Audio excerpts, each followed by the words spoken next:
ચાલો વિદ્યાર્થી મિત્રો, ધોરણ 10 ગણિત પ્રકરણ 8 ત્રિકોણમિતિનો પરિચય લેક્ચર 7 માં તમારું સ્વાગત છે. મિત્રો, આપણે ચોક્કસ પ્રકારના ખૂણાઓના માપ અને તેના અનુસંધાને દાખલાઓ ગણીએ છીએ. આપણે ઘણા બધા દાખલાઓ ગણ્યા. આજે આપણે એનો જ ઉપયોગ કરી અને કાટકોણ ત્રિકોણમાં આપેલ અંગોના માપ પરથી બાકીના અંગોના માપ શોધવા જોઈએ. કાટકોણ ત્રિકોણ હોય એમના તમને અમુક અંગો આપ્યા હોય તો બાકીના અંગો તમારે શોધવા છે. આનો ઉપયોગ આપણને ખાસ આવડવો જોઈએ આ દાખલાઓ, કારણ કે આના પછીનું જે ચેપ્ટર 9મું છે એમાં આનો ઉપયોગ છે. એટલે જો આપણને આમાં બરાબર ફાવી જાય તો 9માં આપણે સરળતાથી 9મા ચેપ્ટરમાં સરળતાથી દાખલા ગણી શકીએ. તો ચાલો આના માટે હું તમને એક ઉદાહરણ શીખડાવજો. ઉદાહરણ નંબર તમારી ચોપડીમાં છે, ઉદાહરણ 6. મિત્રો બરાબર જોજો. ઉદાહરણ 6 માં તમને કીધું છે કે ત્રિકોણ એબીસી માં બી કાટખૂણો છે. ત્રિકોણ એબીસી માં બી કાટખૂણો છે.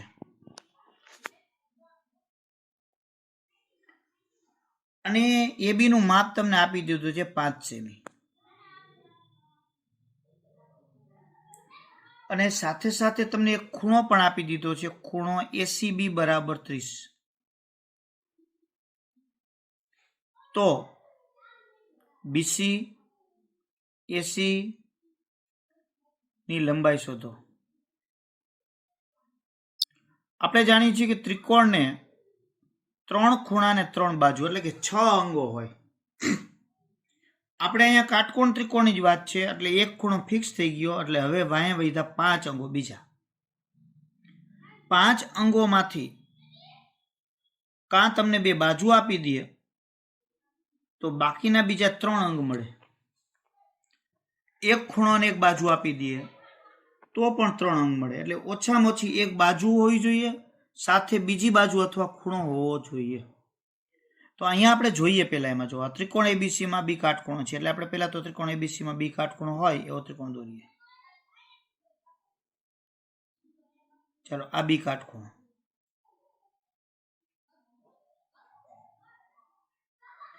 હવે એબી 5, ખૂણો એસીબી આ 30. તો તમારે બીસી નું માપ શોધવાનું છે, એસી નું શોધવાનું છે અને આ ખૂણો શોધવાનો છે. માની લો કુલ 6 અંગ જો, 3 ખૂણા અને 3 બાજુ. એમાં એક અંગ એટલે કે કાટકોણ ત્રિકોણમાં કાટખૂણો આપી જ દીધો હોય. વાહે વધ્યા 5, 3 બાજુ અને 2 ખૂણા. એમાં ઓછામાં ઓછી એક બાજુ કોઈ પણ આપેલી હોવી જોઈએ. એબી આપે અથવા બીસી આપે અથવા એસી, એક બાજુ જોઈએ. અને બાકીનું બીજું છે એમાં કોઈ ખૂણો અથવા બીજી બાજુ આપે. જો 2 બાજુ આપે તો પણ ચાલે, એક બાજુને ખૂણો આપે તો પણ ચાલે, પણ 2 ખૂણાથી કામ નહીં થાય. તો ચાલો હવે આપણે અહીંયા શોધવું છે એટલે આપણે અહીંયા લઈએ. જો આ ત્રિકોણ એબીસી છે, બરાબર ધ્યાનપૂર્વક સાંભળજો. એક જ દાખલામાં આપણને ઘણું બધું આવડી જાય. ત્રિકોણ એબીસી માં બી કાટખૂણો છે. ચાલો હવે તમને જે બાજુનું માપ આપ્યું છે, જે બાજુનું માપ તમને આપ્યું હોય એ તમે નક્કી કરો. કોણ છે? એબી. બરાબર. હવે એબી તમને અહીંયા માપ આપેલું છે. તો એબી છે અને બીજી કોઈ બાજુ આપી છે? ના. તો ખૂણો આપ્યો છે? હા. તો જે ખૂણો તમને આપ્યો છે એસીબી, એબી જે માપ આપ્યું છે એ ખૂણાની કઈ બાજુ થાય? તો આ ખૂણાની સાબા થાય.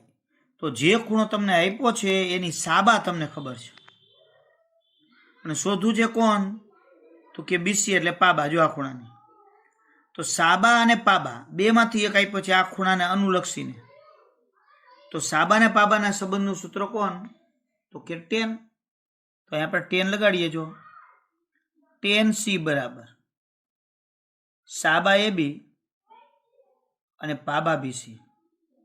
જો મેં કેમ tan નું સૂત્ર પસંદ કર્યું? તો કે આપણને જે ખૂણો આપ્યો છે એ ખૂણાની સાબા આપી છે અને પાબા શોધવાની છે. તો આમાં આનું માપ મળી જશે, આનું મળી જશે અને બાકી રહેશે. એક આપ્યું હોય તે લેવાનું, ને શોધવું એને લેવાનું. એ બેના સંબંધથી જે સૂત્ર મળતું હોય, જે બનતું હોય એ જ સૂત્ર લગાડવાનું. તો ચાલો, જો મેં કોષનું લગાડ્યું હોત તો પાબાના છેદમાં કર્ણ, તો પાબાએ નહોતો આપ્યો ને કર્ણે નહોતો આપ્યો તો ન ચાલે. તો 10 સી ની જગ્યાએ 30, AB 5, BC શોધવાના. તો 10 30 નું મૂલ્ય ખબર છે, 1/√3. જો આ BC છે એ ઉપર વહી જાય ચોકડી ગુણાકાર, અને √3 5 ને ગુણ એટલે 5√3 જવાબ લે. તો આપણને BC નું માપ મળી ગયું. કોઈ એમ કે સાહેબ આ ખૂણાની સાબા આપી છે ને કર્ણનું સૂત્ર લગાડ્યું હોત તો સાબા કર્ણ તો હાલે, તો 80 મળે. તો યાદ કરો કે સામેની બાજુ ભાગ્યા કર્ણ કેનું સૂત્ર? સાઇનનું. તો સાઇન C બરાબર સાબાના છેદમાં કર્ણ, AB ના છેદમાં 80. તો સાઇન C ની જગ્યાએ 30, AB 5, AC શોધવાના. તો સાઇન 30 એટલે 1/2, 5 અને 80. 80 આ બાજુ 1 ને ગુડે એટલે 80, અને 2 5 ને ગુડે 5 × 10. જો આ જવાબ મળી ગયો. કોઈ એમ કે સાહેબ આ ખૂણો શોધવાનો હતો, તો ખૂણો શોધવાનો તો ત્રિકોણના ત્રણેય ખૂણાનો સરવાળો 180, 30 છે તો 60 મળી જાય. કોઈ એમ કે એમ નહીં, આપણે એ ભૂમિતિના સિદ્ધાંતનો ઉપયોગ આ નથી કરવો, પણ એ સિવાય ખૂણો શોધવો હતો તો જે ખૂણો શોધવો હોય એ ખૂણાની સાબા, પાબા અને કર્ણ ત્રણમાંથી 2 બાજુના માપ આપણને આવડવા જોઈએ, આપણી પાસે હોવા જોઈએ.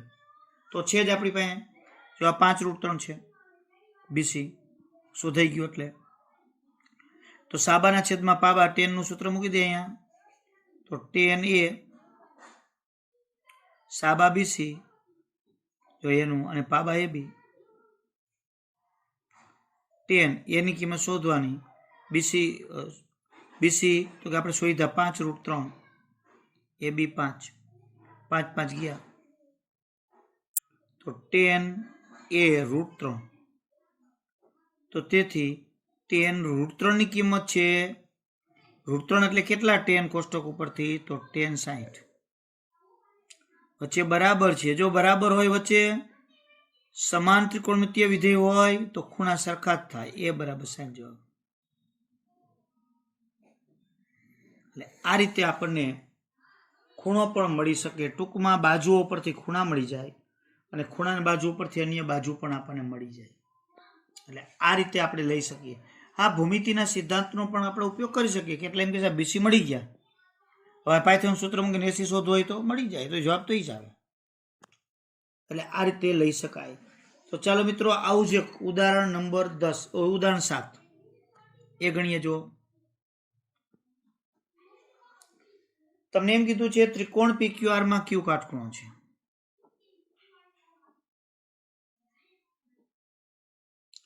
એટલે અહીંયા પણ તમને એક કાટખૂણો આપ્યો છે, એટલે કાટકોણ ત્રિકોણ થઈ ગયું. પછી PQ નું માપ તમને 3 સેમી આપી દીધું છે,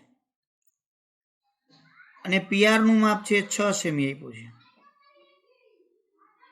એટલે અહીંયા 2 બાજુ આપી. જો તો ખૂણા શોધવાનો છે, તો ખૂણો QPR અને ખૂણો PRQ શોધી લ્યો.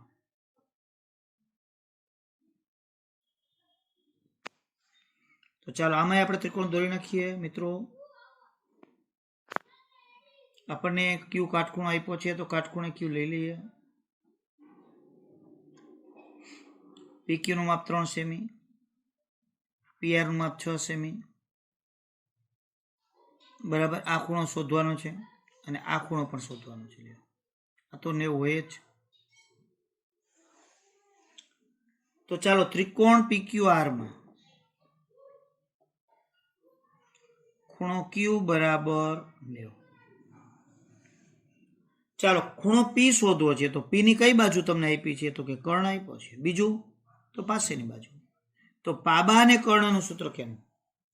કોઈ એમ કહેશે પાબાના છેદમાં કર્ણ ન મૂકીને કર્ણના છેદમાં પાબા મૂકી તો હાલે, પણ પાબાના છેદમાં કર્ણ મૂકો તો તમારે કોસનું સૂત્ર મૂકવું પડે, અને કર્ણના છેદમાં પાબા મૂકો તો સેકનું મૂકવું પડે. તો સૂત્ર બદલાઈ જાય. તો અહીં આપણે કોસનું મૂકીએ તો કોસ પી બરાબર પાબા પી ક્યુ કર્ણ પી આર. લ્યો તો અહીંયા કોસ પી શોધવાના છે. તો પી ક્યુનું માપ 3 6 છેદ ઉડાડી દો તો 1/2. તો કોસ પી બરાબર 1/2. તો ક્યાં કોસની કિંમત 1/2? તો કે કોસ 60 કોષ્ટક પરથી. તો બે બાજુ કોસ નીકળી જાય. કોસ પી બરાબર કોસ 60. તો પી ખૂણો પી બરાબર 60 લ્યો. તો આ રીતે 60 નો મળી ગયો. હવે ત્રિકોણના ત્રણેય ખૂણાનો સરવાળો 180 થી આ બે ખૂણા મળ્યા છે તો ત્રીજો મળી જાય 30. અને કોઈ એમ કે ના ના સાહેબ સૂત્ર જ મૂકીએ તો હવે આર ખૂણાની સાબા ખબર છે અને કર્ણ ખબર છે, તો સાઈન નું સૂત્ર મૂકવું પડે. જો સાઈન આર બરાબર સાબા પી ક્યુ અને કર્ણ પી આર. સાઈન આર બરાબર 3/6 છેદ ઉડાડી દો એટલે 1/2. તો સાઈન આર બરાબર સાઈન 30 1/2 એટલે સાઈન 30. બંને બાજુ સાઈન ગયા આર ખૂણો છે એટલે કે પી આર ક્યુ બરાબર 30 નો મળી ગયો. એટલે આ રીતે આપણને કોઈ પણ બે બાજુ આપી હોય કે એક બાજુને ખૂણો આપ્યો હોય તો કોષ્ટકની મદદથી આ રીતે આપણે છે એ બાજુ અને ખૂણાઓના માપ છે એ શોધી શકીએ. અહીંયા જો મિત્રો મેં એક આકૃતિ દોરીને તમને આપી છે એબીસી. એમાં માપે અંદર આપી દીધા છે. બી કાટખૂણો આપી દીધો છે, બીસી નું માપ 3√6, એસી 6√2. એ ને સી શોધવાનો, ખૂણો એ ને સી શોધવાનો છે અને એબી નું માપ શોધવાનું છે. તો આપણે જાણીએ કે ત્રિકોણ એબીસી માં ખૂણો બી 90 છે. હવે આ બે બાજુ છે તો એ માટેની આ સાબા આપી છે અને તમને કર્ણ આપ્યો છે. જો તો સાઈન નું સૂત્ર મૂકી તો આપણને એ મળી જાય. જો સાબા બીસી અને એસી કર્ણ. તો સાઈન એ તો બીસી 3√6 જો આમાં રૂટ વાળા આપ્યા છે અને 6√2. જો અહીંયા બે ઉડાડી દો તો 2. હવે ટોપી વાળાનો છેદ ઉડે. જો આ √6 અને √2 ટોપી વાળા ગણાય એની છેદ ઉડે, પણ 2 નો 6 આરે ન ઉડે. જોજો કારણ કે ટોપી વિનાનો છે.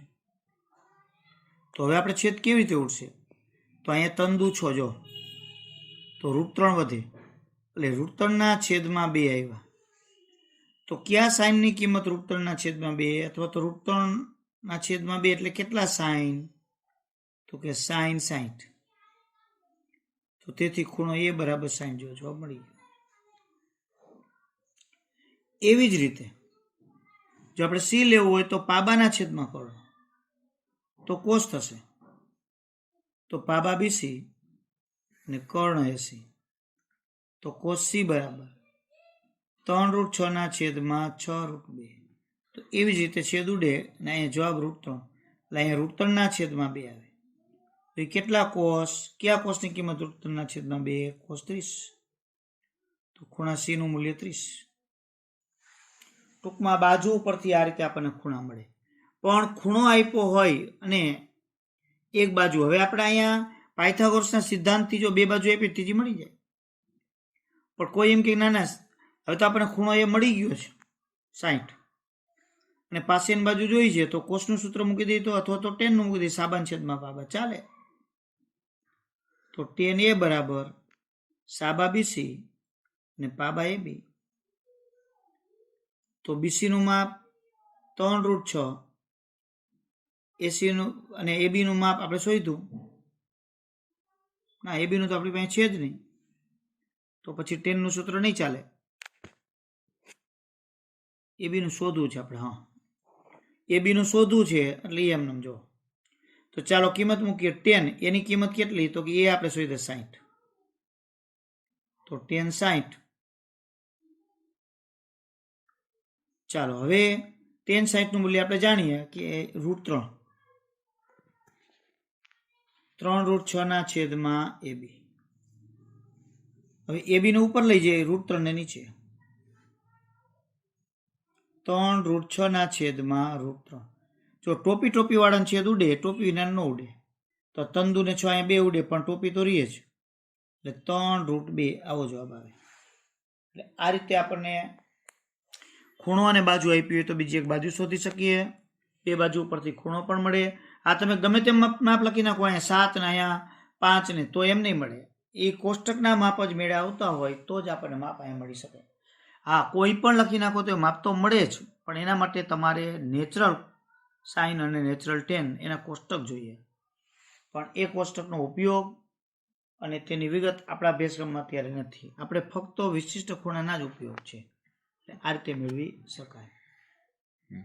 જો મિત્રો આવી કોઈને કોઈ હવે રકમ આપણને આપે તો એ આપણને આવડવું જોઈએ. જો તમને લઘુકોણ થીટા માટે કોસ થીટા બરાબર સાઇન થીટા છે, તો થીટા કેટલા?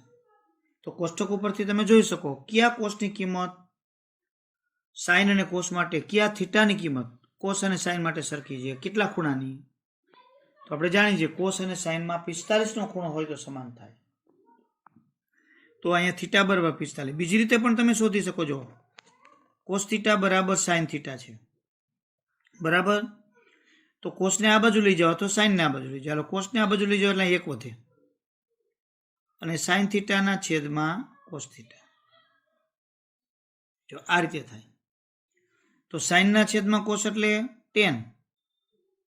જો મેં તમને 2 સૂત્ર કીધા હતા, સાઇનના છેદમાં કોસ એટલે tan થાય, અને કોસના છેદમાં સાઇન એટલે કોટ થાય. આપણે 8.1 સ્વાધ્યાયમાંનો ઉપયોગ થોડો કર્યો હતો, બાકી મેં તમને સૂત્ર કીધા તેનો ઉપયોગ નથી થયો બહુ. સાઇનના છેદમાં કોસ એટલે tan થીટા બરાબર 1. તો કયા ટેનની કિંમત 1?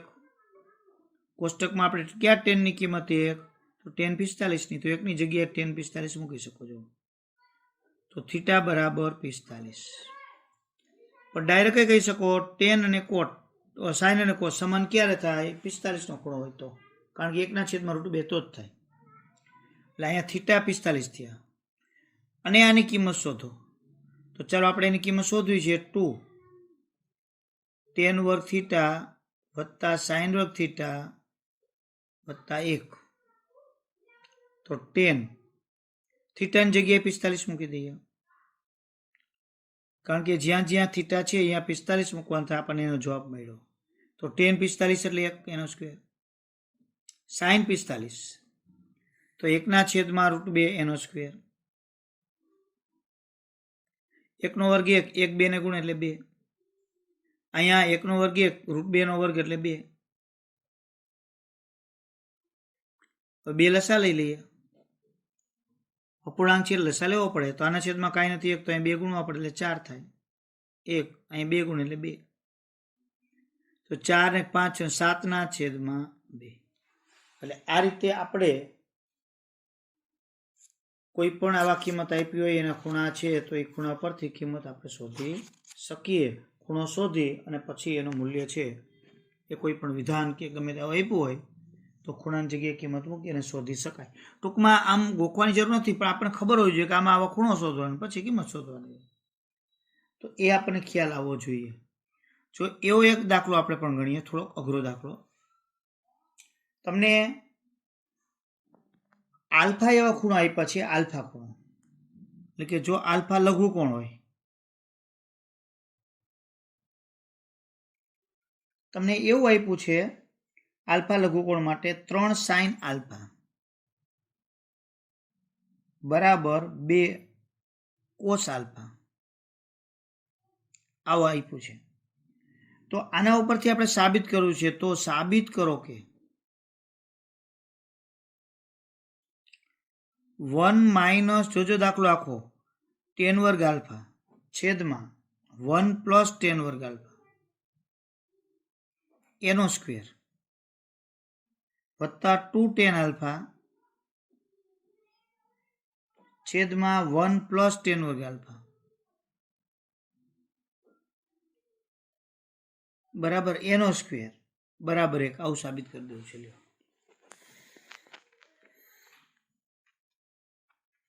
તો મિત્રો આપણને આલ્ફાની કિંમત આપી નથી, તો ટેનની કિંમત આપેલી હોવી જોઈએ. તો ટેનની કિંમત પણ અહીંયા આપી નથી. જો દાખલો થોડોક અઘરો થશે સાદુરૂપમાં, તો અહીંયા તમને 3 સાઇન આલ્ફા આપ્યા છે વત્તા 2 કોસ આલ્ફા છે. જો તો આપણે ટેનની કિંમત શોધવી છે તો પહેલા ટેનની શોધી લેજો. સાઇન આલ્ફાનું એમનેમ જ રાખવું મિત્રો. કોસને આ બાજુ લઈ જાઓ તો સાઇનના છેદમાં કોસ થાય અને 3ને આ બાજુ લઈ જાઓ તો 2ના છેદમાં 3 થાય. સાઇનના છેદમાં કોસ એટલે આપણે સૂત્ર કીધું છે હમણાં જ આપણે ઉપયોગી આવ્યો હતો ટેન આલ્ફા. સાઇનના છેદમાં કોસ એટલે ટેન એ આખું સાઇનના છેદમાં કોસ છે એની જગ્યાએ ટેન લખી શકાય. જેને સૂત્રો ભૂલાઈ ગયો એને લેક્ચર 1માં મેં સૂત્રો કીધા છે આ બરાબર એને પાછા સમજી લે. તો 2ના છેદમાં 3. તો આનો તમારે ઉપયોગ કરી અને ચકાસવાનું છે જે વિધાન આપ્યું છે તે. તો હવે આપણે એની અંદર કિંમત મૂકીએ.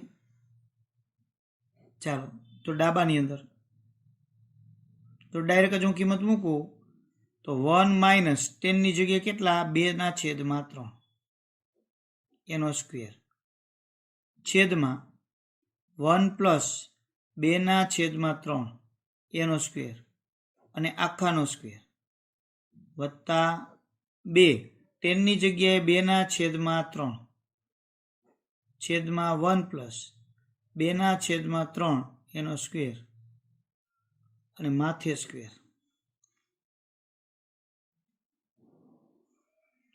સાદરૂપ આપીએ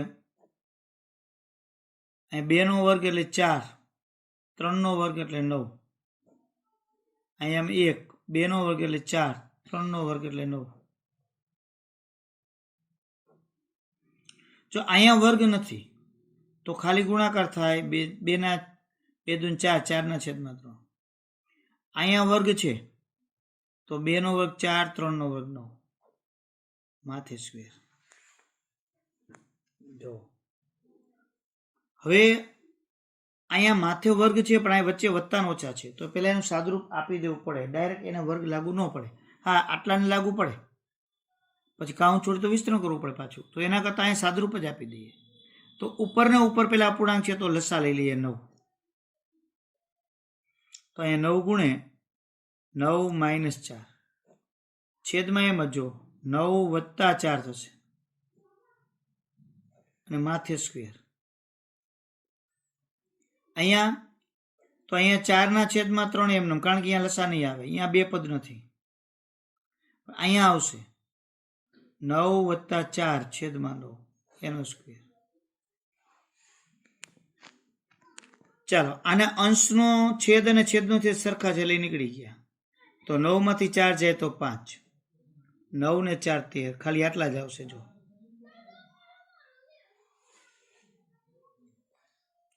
તો અહીંયા પેલા સાદરૂપ આપી દઈએ 4ના છેદમાં 3 અહીં 9 ને 4 13ના છેદમાં 9 એનો સ્ક્વેર. તો આગળ સાદરૂપ આપીએ હજી તો અહીં 5નો વર્ગ 25 ને 13નો 169. અહીંયા જો અહીંયા માથે વર્ગ છે પણ અંશનો છેદ અને છેદનો છેદ સરખા નથી તો શું થશે અંશને છેદ છે આ છેદનો છેદ છેદમાં જતો રહ્યો અને આ છેદનો છેદ અંશમાં જશે. એટલે એમાં ટૂંકી રીત છે અંશને એમને મૂકી દેવાના જે છેદ છે એને વ્યસ્ત કરીને મૂકવાના એટલે અંશ એમનેમ આને ઉલટાવી નાખો 13ના છેદમાં 9 છે તો 9ના છેદમાં 13 એટલે આપોઆપ શું થઈ ગયું અંશનો છેદ છેદમાં થઈ ગયો અને છેદનો છેદ અંશમાં આવી ગયો. અહીં ઉડાડી દો છેદ એટલે 3. અહીંયા 25ના છેદમાં 169 એમનો. હવે અહીંયા 4 તરીને 12 12ના છેદમાં 13 એનો વર્ગ કરો તો 12નો વર્ગ 144 13નો વર્ગ 169. હવે 169 લસા 2ના છેદમાં 169 છે એટલે ગુણવા પડશે નહીં. સાદરૂપ આપો તો ઉપર 169 નીચે 169 ઉડી જાય એટલે 1 વધે એટલે જવાબ આવી ગયો. આ રીતે આખો દાખલો છે એ થોડોક સાદરૂપમાં મોટો થાય ક્યાંક ભૂલ થવાની શક્યતા રહે પણ આપણને છતાંય આવા દાખલા પૂછે તો આવડવા જરૂરી છે.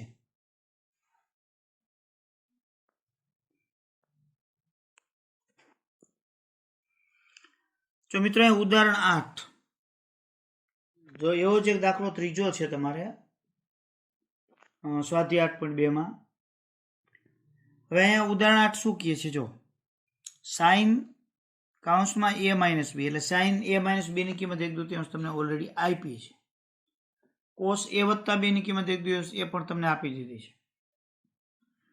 તો a અને b નો સરવાળો ટૂંકમાં a b નો સરવાળો 0 થી મોટો અને 90 કે 90 થી નાનો હોય અને b કરતાં એ મોટો હોય તો a b શોધો. જો કે આ બાબતમાં તમારે બહુ ધ્યાન નથી દેવાનું કારણ કે એ ટૂંકમાં કહે છે કે a b ની કિંમતનો સરવાળો 90 થી વધતો નથી ટૂંકમાં અને એ મોટો છે b થી એવું એ તો ઓટોમેટિક એ મોટો જ આવશે આમાં. બરાબર. તો આપણે આ દાખલો ગણવો છે. દાખલો થોડોક વિશિષ્ટ ગણાય. જો તમે એમ કહો સાહેબ a b ની કિંમત તો શોધી લે એમાં શું ડાયરેક્ટ મળી જાય? ન મળે. જો અહીંયા a અને b ની બાદબાકી આપી છે તો આપણે લઈએ સાઇન a માઇનસ બી બરાબર 1/2. હવે સાઇન a માઇનસ બી બરાબર 1/2 તો અહીંયા સાઇનની 1/2 ની કિંમત મૂકવાની કારણ કે અહીંયા સાઇન છે એટલે. તો આપણે અહીંયા સાઇન a માઇનસ બી તો કયા સાઇનની કિંમત 1/2 છે? કોષ્ટક પરથી તો સાઇન 30 નું એટલે સાઇન 30 થયા. જો તો આ વચ્ચે બરાબર છે બંને બાજુ સાઇન વિધેય છે તો આખે આખો આ ખૂણો રહ્યો આના જેટલો થાય. તો એનો અર્થ થયો a માઇનસ 30 a માઇનસ બી બરાબર 30. સમીકરણ નંબર 1. તો આપણે એક સમીકરણ મળ્યું. તો આવું નવું બીજું સમીકરણ મળે તો બંનેનો લોપ લઈએ તો આપણને એ બી મળી જાય. તો બીજામાં આપણને આપ્યું છે કોસનું મૂલ્ય. જો કોસ a વત્તા બી બરાબર 1/2. તો કયા કોસની કિંમત 1/2? તો કે કોસ 60. તો આમાં બેમાં કોસ સરખા છે તો આપણે સરખાવીએ તો તેથી a વત્તા બી બરાબર 60. સમીકરણ નંબર 2. લ્યો આ રીતે સમીકરણ મળ્યા. હવે આ સમીકરણનો લોપ લઈ લ્યો તમને એ બી મળી જાય. તો અહીંયા તો 1 અને 2 નો લોપ લેતા ડાયરેક્ટ ગુણવા પડશે જ નહીં. આપણે લોપની બહુ શીખી ગયા. નો લોપ લેતા તો a માઇનસ બી બરાબર 30 અને a પ્લસ બી બરાબર 60. બે ઉડી ગયા એટલે 2a બરાબર 90 એટલે 2 છે એ 90 છેદમાં જાય એટલે ઉડાડી દો એટલે 45 એ મળી ગયા. આ કિંમત સમીકરણ 1 માં કે 2 માં મૂકી દો સમીકરણ 1 પરથી. ચાલો એની જગ્યાએ 45 બી શોધવાના 30 45 બાદ જાય એટલે માઇનસ બી બરાબર -15. તો બી બરાબર 15 જવાબ લ્યો. આમ આપણને એ ને બી મળી ગયા. આમ એ બરાબર 45 અને બી બરાબર 15 મળે લ્યો. એટલે આ રીતે આપણે લોપની રીતનો ઉપયોગ કરીને દાખલાઓ ગણી શકીએ. એવી જ રીતે તમને સ્વાધ્યાય 8.2 ની અંદર જો એ તમારે જાતે જ ગણવાનું છે. સ્વાધ્યાય 8.2 ની અંદર તમને tan a વત્તા b બરાબર √3 આપ્યા છે. તો અહીંયા ક્યાં tan ની કિંમત √3? tan 60 ની એટલે a વત્તા b બરાબર 60 થશે અને a માઇનસ b બરાબર 30 થશે અને એ રીતે તમને જવાબ મળશે. એટલે આ રીતે આપણે દાખલાઓ છે એ ગણી શકીએ. હવે હજુ પણ તમને આમાં જો ઘણી બધી વિવિધતાવાળા ટૂંકા એવા દાખલાઓ આવે છે. હજી પણ વિવિધતાવાળા દાખલાઓ આમાં ઘણા બધા છે એ પણ આપણે ગણીએ. જો એક તમને બીજું અહીંયા એક એક્સ્ટ્રા ઉદાહરણ આપું, એક્ઝામ્પલ આપું તમને.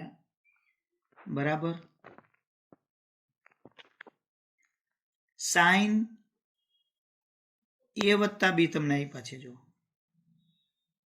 એની સામે આપ્યા છે સાઇન a કોસ બી વત્તા કોસ a સાઇન બી. આવું વિધાન તમને આપી દીધું છે. બરાબર આપેલ છે.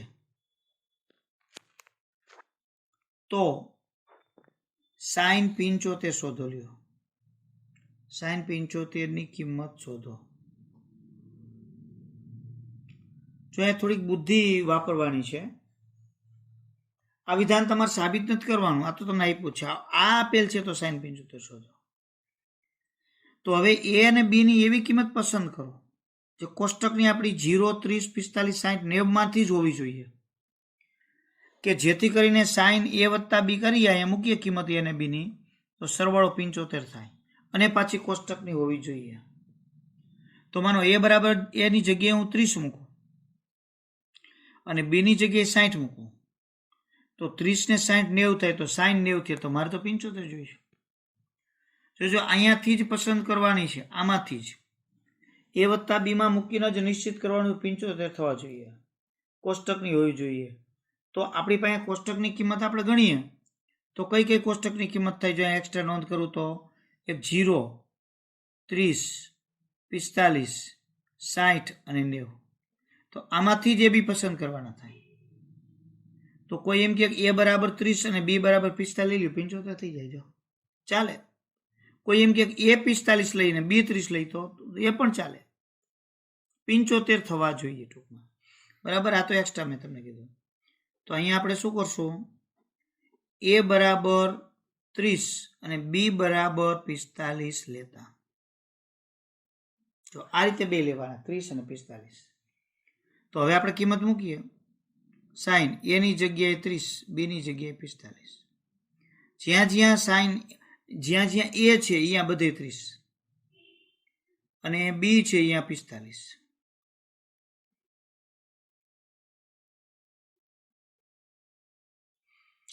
તો અહીંયા થઈ ગયા સાઇન 75. જો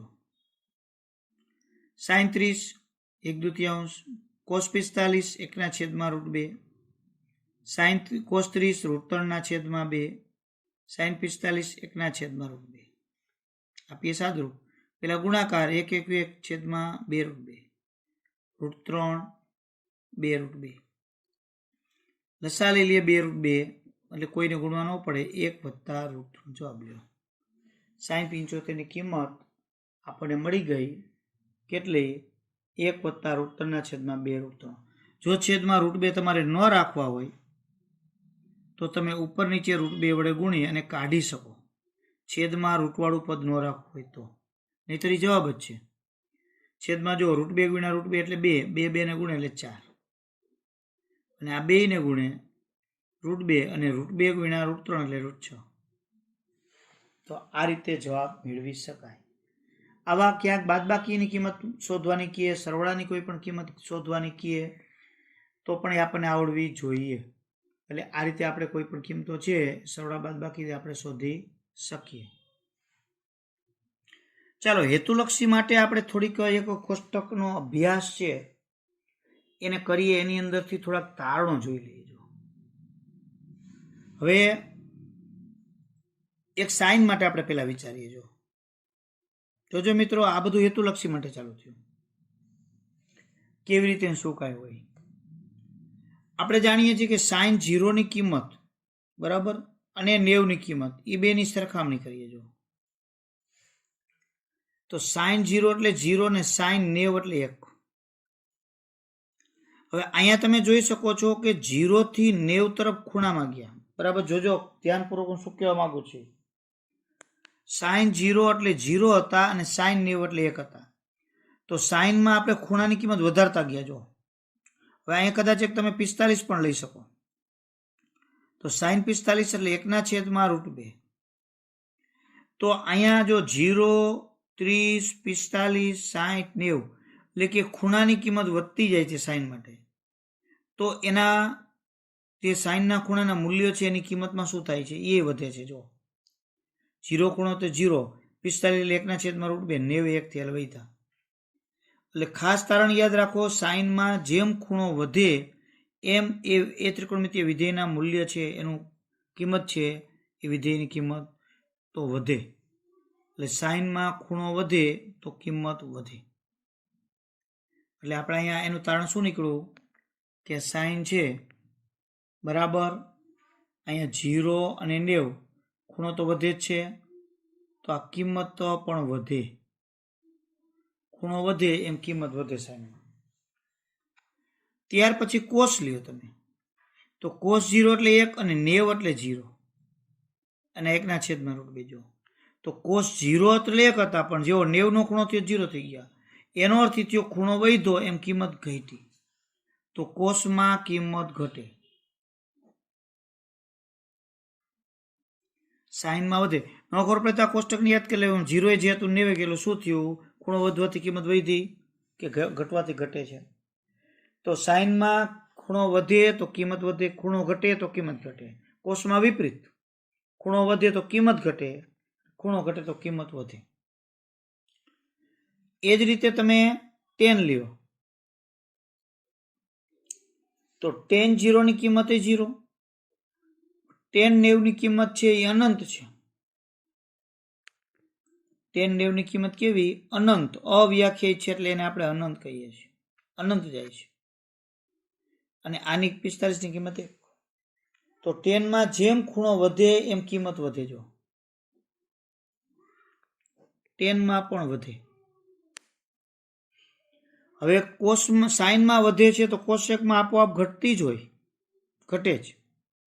કોષેક 0 એટલે અનંત, કોષેક ની બદલે 1. તો એનો અર્થ એ થયો કે એમાં ઘટાડો થયો, એટલે કોષેકમાં ઘટે. યાદ રાખો, સાઈનમાં વધે બરાબર, તો કોષેક છે એની અંદર ઘટે, એનાથી વિપરીત. કોષમાં ઘટે તો સેકમાં વધે, અને ટેનમાં ઘટે તો કોટમાં ઘટે. એટલે સાઈન અને ટેનમાં વધે, કોષમાં ઘટે. એને વ્યસ્ત હોય એનું ઊંધું થાય. સાઈનમાં વધે તો કોષેકમાં ઘટે, કોષમાં ઘટે તો સેકમાં વધે, અને ટેનમાં વધે તો કોટમાં ઘટે. એટલે આ રીતે કોષ્ટકના મૂલ્યો ઉપરથી આપણે યાદ રાખવાનું છે કેમાં વધઘટ ને કેમાં થાય. તો ચાલો એના અનુસંધાને આપણે જો અહીંયા સાચા ખોટા પણ તમને આપ્યા છે. જો બહુ સિમ્પલ વસ્તુ જ છે, અહીંયા તમે સમજી શકો. જો જેમ જેમ, જો બીજું સાચું એટલે જેમ જેમ થીટાનું મૂલ્ય વધે તેમ તેમ સાઈનનું મૂલ્ય વધે. વિધાન સાચું. સાઈનમાં થીટાનું મૂલ્ય વધે એમ સાઈન થીટાનું મૂલ્ય વધે. જેમ જેમ થીટાનું મૂલ્ય વધે તેમ કોસમાં થીટાનું મૂલ્ય વધે. ખોટું. થીટા વધે એમ કોસમાં ઘટે, એનું ઊંધું છે. એટલે 2 પ્રશ્નો એવા તમારા હતા. જો થીટાના દરેક મૂલ્ય મને સાઈન થીટા અને કોસ થીટા સરખા ના, ફક્ત 45 માટે સરખા છે. અહીંયા 30 મૂકો ને અહીંયા 30 મૂકો, સાઈન 30 ને કોસ 30 સરખા નથી. વિધાન ખોટું, આપણે કોષ્ટક ઉપર જોઈ શકીએ છીએ. a બરાબર 0 માટે કોટ એ અવ્યાખ્યાયિત છે, એટલે અહીંયા 0 મૂકો તો કોટ 0 અવ્યાખ્યાયિત છે, તો કોટ 0 અવ્યાખ્યાયિત. tan 90 અવ્યાખ્યાયિત અને કોટ 0 અવ્યાખ્યાયિત થાય, એટલે વિધાન સાચું. પછી અહીંયા સાઈન a વત્તા b બરાબર સાઈન a કોસ b, આમ કાઉન્ટ છોડી શકાય? ન છોડી શકાય. જો અહીંયા આપણે સમજીએ, જો આપણે સાઈન, તમે a બરાબર 30 અને 90 લ્યો તો એના બરાબર કાઉન્ટ છોડો તો સાઈન 30 અને કોસ 90 લઈ શકાય? તો અહીંયા તમે જુઓ, સાઈન 0 ને સાઈન 30 અને 90 બરાબર. તો અહીંયા 90 અને 60 120, આપણે લઈએ કે કોષ્ટકની કિંમત થાય, 60 કરી નાખવાનો, એટલે આપણને ખબર પડે. તો સાઈન 30 અને 90, 60 એટલે 90 થયા. તો અહીંયા સાઈન 30 નું મૂલ્ય 1/2, સાઈન 60√3/2. તો સાઈન 90 નું કિંમત 1, તો 1 બરાબર 1/2 વત્તા √3/2 નો થયા. જો તો એનો અર્થ એ થયો કે આમ સાઈનનો કાઉન્ટ છોડી શકાય નહીં. હા, ક્યારેક કોઈ એમ કે સાહેબ 0 અને 30 લઈને અમારે તો થાય છે, એવા એકાદામાં થતું એવું બની શકે, પણ દરેકમાં સાચું પડતું નથી. આવા કોઈ કાઉન્ટ છોડવાના એવા સૂત્રો છે નહીં, ક્યાંય નહીં. સાઈનના, ટેનના, કોટના કોઈ આવા કાઉન્સ, આમ કાઉન્સમાં 2 ને ગુણ એવા સૂત્ર જ નથી થતા, એટલે વિધાન ખોટું છે. તો આપણે આ સ્વાધ્યાય 8.2માં ઘણા બધા દાખલો આપણે ગણ્યા, વિવિધતાવાળાઓ પુષ્કળ, જે તમારી ચોપડીમાં છે એ સિવાયના પણ આપણે ગણ્યા. એવું નહીં માની લેવાનું કે ચોપડીમાં નથી પૂછાવાનું. આપણને મુદ્દા કહે છે કે આ મુદ્દા આપણા કોર્સમાં છે, પછી એ મુદ્દાના અનુસંધાને આગુ પાછું કરીને પૂછી શકીએ. ગયા વર્ષે ખૂબ જ પૂછ્યું, બરાબર. એટલે જેટલા મેં દાખલાઓ તમને શીખડાવ્યા છે ને પ્રેક્ટિસમાં આપું, એ બધા દાખલાઓ છે એ ખાસ ગણજો. જે મુદ્દા કાઢી નાખ્યા છે એ મુદ્દામાંથી નહીં આવે, પણ જે મુદ્દા છે એ મુદ્દામાં ઊંડાણપૂર્વક આપણે અભ્યાસ કરવો પડે. એમાં પૂછી શકે. બરાબર, આટલું આપણે રહેવા દઈએ. હવે પછી આપણે આગળ કોટિકોણના વિધેયો સ્વાધ્યાય 8.3 એ શીખવાનું થશે. તો આમાં રહેવા દઈએ. અસ્તુ.